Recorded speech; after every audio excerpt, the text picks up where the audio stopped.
Hey, you. Welcome back to the channel. And I hope you're having a fantastic weekend. Want to talk to you all today about what's been happening with Bitcoin over the last 48 hours.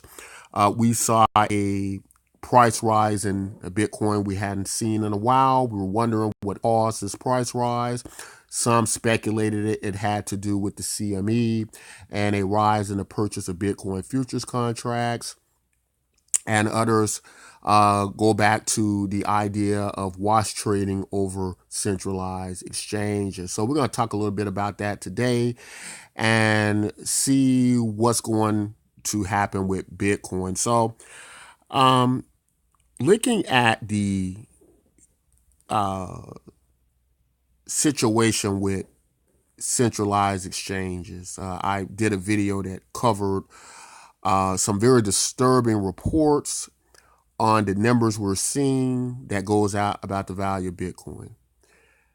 The numbers are so frightening that I'm almost afraid to tell you all what it is because it's almost ridiculous if you really think about it. But I'm going to tell you anyway. One speculation is that all the numbers we are seeing throughout the cryptocurrency space is that only 1% of it is real trading, right? The rest of it is trading going out of Bitcoin, going out of Tether, being reported, circulated back around, but it's not accurate trading. It's just giving the appearance that it is there. We have to remember that the cryptocurrency space is still like the Wild Wild West, guys. Remember, there's no regulation in these things like what you get in traditional marketplaces. And so we don't even know if we can believe these numbers or not, right?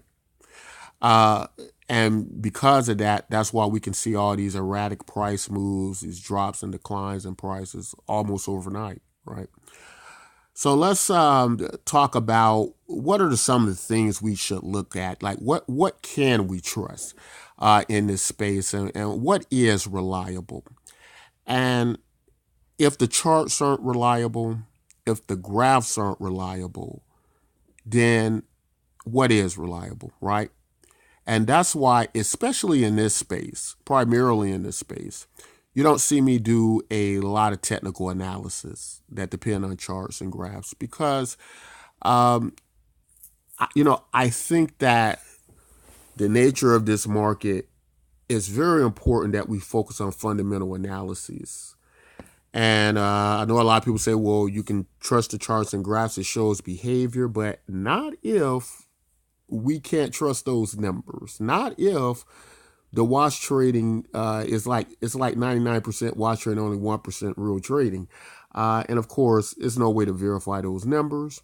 There have been some independent investigation groups and agencies that have went in and have came up with numbers like this. And I don't think it's they were made up numbers or mistaken numbers. I don't know how accurate they were, but I'm I can pretty much agree that they're probably pretty close, right? Even if it was like 10%, if they were off by 10%, and 90% of what we saw going on is wash trading, which is basically just this kind of fluffed up idea of all this volume of trading is happening, that would still be greatly catastrophic to the market, to the cryptocurrency marketplace, right? So, what can we trust? Like, what should we be looking at, and and how should we go about this? So, when it becomes a situation like this, I fall back on my traditional investment ideas, and that is invest in things you use every day, right? If you want to buy something, if you wanted to, in traditional investing, buy a stock in a company, the best stock to buy would probably be in something that you use every day. Not that someone else uses, or not that someone else tells you that is a good buy and will be a good buy in the future, because nobody has a crystal ball. Nobody really knows the market. If they did, they'd all make the right trades and everybody would be rich.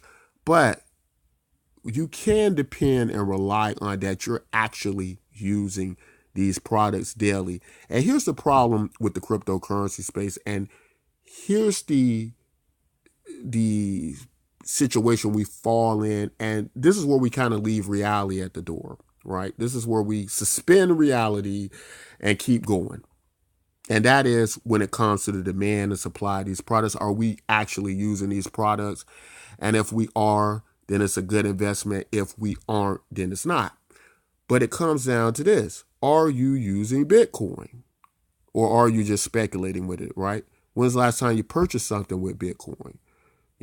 Do you make it a habit to go to places that accept Bitcoin and invest your money there? Do you go through the extra hurdles to do it? Because if you do not, you are not helping the demand factors and what's going to be needed to really create true volume in these cryptocurrency markets. And until you find a cryptocurrency you're doing that with and you can do it with, this is going to continue to persist, right? Until then, it's going to feel just like a casino of numbers moving up and down. So you have to really use this stuff. So let's try to get into some ideas of stuff we actually use. And on this series, I do a series called, or in my videos, I do a series called In Search of Good Tokens, right? Search of Good Coins.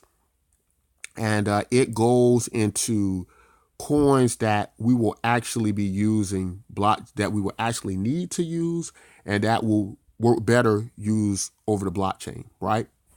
Because when we think of Bitcoin has the staying power because it was the first out of the gate, right? But the true reality of what is the value in cryptocurrency is blockchain technology itself. It's not really Bitcoin. It's not the other coins. It's just blockchain technology, right? And what you do with it. Now, of course, you can use the Bitcoin blockchain. You can use the Ethereum blockchain. You can use several other blockchains. The use of how these blockchains are used is what's going to matter. And right now, Bitcoin isn't really being used in a capacity to substantiate many of the valuations that we're getting, and that's why the price doesn't hold, right? So what can we do? Well, first, my suggestion would be invest in blockchain products and technologies that you actually use, even if it's a gaming type application. At least you're using it, right? You know it's use going on there, and that price will probably somewhat be more true to its value. Now, also, I want to say about all of this is that there are, because there is so much history of Bitcoin, so much activity in Bitcoin, so many wallets in Bitcoin, so much infrastructure in Bitcoin, that there are going to be a great deal of people who are using Bitcoin. Pardon me. There are going to be a great deal of people who use Bitcoin. And so, in that respect, Bitcoin is going to have a great deal more domination in this space than many other cryptocurrencies. But Bitcoin, if you're concerned about the price of Bitcoin, which reality speaking here, many people are, for the most part, in order really for you to have the kind of perhaps gains you want to see in Bitcoin, let's just look at the math here and let's just look at the numbers for a moment. Bitcoin's just under $4,000 now, $3,800. But for every dollar I invest in Bitcoin, for me to see a return on that money, for me to basically double my money or get 3 or 4 or 5 times my money, that means Bitcoin would have to increase in value to something like $8,000 to $12,000 to $16,000, right? And a lot of people, I think at this point in time, looking at the demand of Bitcoin, looking at how it's being used, at least at this point in time, a lot of people probably would find that an impossible feat at this time. Also, we have to understand that in some capacity, the value of Bitcoin is also going to follow what it costs to produce Bitcoin, right? Um, and the resources that is in relation to that. So, in some earlier videos, we did a basically and averaged out the cost of production of Bitcoin across the globe, and mostly was targeted to China because China has most of the Bitcoin dominance as far as when it comes to mining. And that price came up to something like around $3,100, but it was based on mining rigs that run is about as twice as efficient as when that number was taken. So we come up with numbers more close to around about $1,600 or so. And probably due to that, when you consider profits and a variety of things, it kind of brings me to a price range of about $1,800. Now, whether it hits that number or not makes my predictions quite bearish on Bitcoin in its present state, coupled with supply and demand factors, right? So, putting all that into consideration as we invest in Bitcoin, and it's very hard to get the kind of returns we want because Bitcoin is such an expensive cryptocurrency at about $4,000, how far it would have to go. That's why, in my mind's eye, there are new projects related to Bitcoin on the rise that might be more of a better investment choice, I think, for many people who are looking for the actual use of Bitcoin and the value going up, right? And one such project is one I'm involved with now called Bitcoin MYK. It doesn't require you to buy the token as long as you're a Bitcoin holder.